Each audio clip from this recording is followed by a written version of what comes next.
Welcome back to another video. Today we're going to be covering Chasing the Belly. The purpose of this tool is to counter heavy upstrafe usage.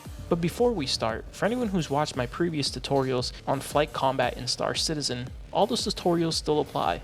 While we cannot use them in the same manner, all the principles and physics of ship manipulation and control still apply to the flight model, and they will continue to do so unless CIG completely reinvents physics. Now that that's out of the way, let's get started. So chasing the belly is just as it implies. Basically, you're trying to get on the bottom of the ship. It's as simple as that. The reason we want to do this is because when people upstrafe, what ends up happening is their ship moves in this direction like so. Because upstrafe has such a powerful thrust vector, it's very hard for us to continue the chase once they initiated that chase. So it's better for us to really just maintain this underbelly position if they give it to us. For example, once his ship starts moving up, I need to start moving up with him so that I end up about here. If he starts to strafe down, then I also need to strafe down, or I need to roll over in a different direction and strafe up so that he can't come back to my position. Once they start going up and looking down, because we're staying in this pocket, as we get closer, it's easy to rotate around their side. Once they start pointing their nose back towards us, that's when we can now either discontinue the chase, further push back down onto their belly and into their ship, which now makes them have to rearrange their nose again. You're basically trying to make them commit to a direction with their nose and then have to fight that energy to turn back the other way. Hopefully now you understand more or less the strategy behind going for the belly. In the next two videos, we're going to cover a dogfight, so we can see how I use this strategy in action and what my thought process is between my movements. Now, I've purposely selected a map with atmosphere to help reduce the speeds of ships even more, so it's easier for you to analyze the combat. So first off, I'm going to say is I like to neutralize a lot, and I like to start my fights by neutralizing and bringing them to center. Right here, I'm pushing for that. So what I mean by that is, let's go back here, right? So as he's coming in for the merge right here, I'm pushing him up. So right here, I'm not putting any more forward input. As you can see here, I'm starting to let off of it, and I'm starting to strafe in the direction of his ship. If you see his pip, I'm basically trying to push this pip right back this way. Sorry for the right click there. As we center back around, we get into this position where I now have him much more neutral and it's closer to his ship. The reason I do this is because I like to be able to separate the pip on command, and to do that, you don't want it too far from the ship, because the farther this is from the ship, the harder it's going to be to bring that pip back to where you want it. So right here we're neutral, semi-neutral, a little bit offset, right? But I'm strafing to the right. I'm adding a little bit of forward and I'm strafing to the right to get out of his line of fire. I don't want to do too much because this will separate way too much, but as you can see, I'm already off my front throttle here, and I'm now going to start applying left throttle, or left strafe. As he's rolling over the top of my ship, I now have to strafe in this general direction to get back onto where he's headed. And as you can see, we get a much more neutral position. Once I'm back in neutral, I notice he starts to roll over to my side, so that's why I roll over to the side and start strafing up to push into his direction. You see my ship was a little angled because he was going downwards, but because he's now centered with me, I no longer need to roll to the side. I can just stay centered and line up with him. Once we're here, we're completely neutral. So now I can centralize and I can focus on what direction do I want to try juking this guy. Because his stronger thrusters allow him to push this way much faster, it's easier for me to come under the stomach because he's going to be pushing this way for me as it is. So I just downstrafe on him. Right here, I'm too separated, so I immediately get off my forward thrust and I start thrusting upwards towards him. As you can see, we're kind of semi-neutral, and I want to bring this pip from the left more to the right. I have to boost here to get that done, start to neutralize, and right here we're getting kind of close to neutral, but he has guns on me already, so I don't want to continue neutralizing because it puts me at a disadvantage. I let him kind of float off, but I try to maintain. As soon as he starts getting his nose into my position, I start to strafe to the side and get out of his line of fire.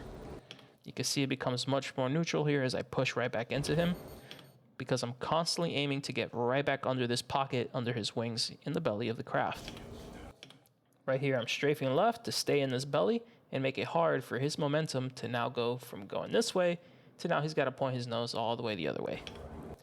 As he rolls over, what's he most likely to do here? He's probably going to strafe up into me. So this is where I need to be careful. If I strafe up, we're going to pass each other really quickly. So I need to be quick on the down strafe or on laterally positioning myself by rolling to a different direction. It's exactly what I do here. As soon as I see it coming to neutral, I start to roll and I slip right to the right and get back where he originally was. And you can see I'm taking advantage of the fact that he was turning his nose in this direction trying to get back to me. Right here, we're back in a kind of awkward position, but now we both should be trying to upstrafe here to get back on nose. He pushes forward, as you can see, which is going to separate this pip. So I immediately get off my forward thrust here and start strafing in his direction.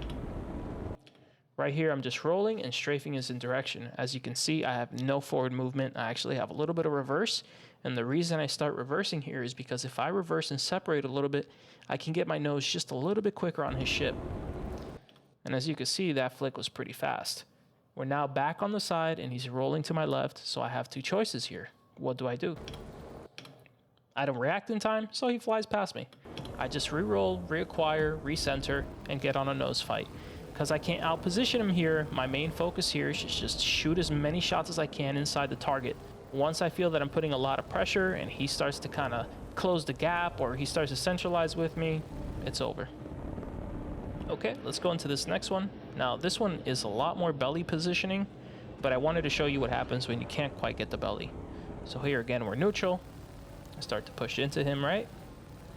Keeping him neutral, he's staying with me, so I go for the belly. Right here, he's re-rotating, so I'm pushing to go right back into his belly, going into the pocket. Kind of keeping neutral here, and because I can't, this is very important, because I cannot get past him and get to his belly, right? There, you'll see there's a push and pull on the pip. What's going on here is, as he's coming around, let's get back into this position. Right here, I'm strafing up. Right here, he's now pushing away from me, so I can't continue the strafe up, because if I do, I'm just giving him a free line of fire. So I strafe down instead to cause some separation, and then as he starts to reacquire, I strafe back up again to get close on that pull again. And now he's getting really close to me, so here's where I have to now dictate, okay, do I want to push to an angle or what do I want to do? Because I can't push around him, I just keep it neutral because his nose is not on me. It's safe to do so, and I just kind of watch and see what he does. As I notice he's flattening out and getting ready to shoot, I start to push to another side. Right here, I angle to the right. You'll see the pip separate in the opposite direction, and I get right out of his line of fire. Because I don't want to cause too much separation, I immediately roll my craft and get ready to strafe up into his direction. His nose is now going to be coming in my direction. Because I overrolled, which happens, all I do is stick to this. It's too late for me to commit. His ship is already starting to get nose on me. So instead of re-rolling, I just strafe down. And that puts me back in position and now has him in a disadvantage. Right here, I just go for target because I can't get out of his line of sight. As soon as I see he's getting to my side, I don't do the typical upstrafe. Instead, I roll to give myself a sideways position. Because the neutral pip is pretty close, I can strafe right completely here, or maybe a little bit up, and I'll get right into his belly again. I'm able to get to his side, but because he pushes in opposite direction, that puts him to center again, which makes it now a losing fight for me. So here I focus on just getting shots on. Once I get close and I'm running low on ammo, he's starting to come around my side. That's when I have to dictate, okay, what do I do next? Because he closed in the gap and I closed in the gap, we're now at this neutral position where we're both trying to get our noses back on each other. As soon as he has his nose here, I'm kind of in trouble. So I have to decide, do I continue this nose merge and get my nose back on him, or do I try to be evasive? Just watch the pip. See that huge separation that happened? All I did there was right strafe and down strafe. That caused him to miss his target and now lets me dictate what happens next. I go back to going neutral because I don't want to separate too much. I want you guys to keep in mind that not everyone fights the same, and while these tactics work really well on this guy, it may not work as well for other players. That's where learning these tools and understanding them comes into practice. Everyone is weak against something, and exploiting your enemy's weakness is how you win fights. There is not a one answer fits all. A lot of it is going back and forth and figuring it out through hard struggle. While the new master modes has significantly lowered the skill ceiling in my opinion, I still feel there is room to improve and there is things to learn. I personally would love to see acceleration rates increased and G-force effects increased. This would allow for more positional combat and would not allow for spamming constant changes in direction. Don't forget to check out the description for more information, and as always guys, I'll catch you on the next one.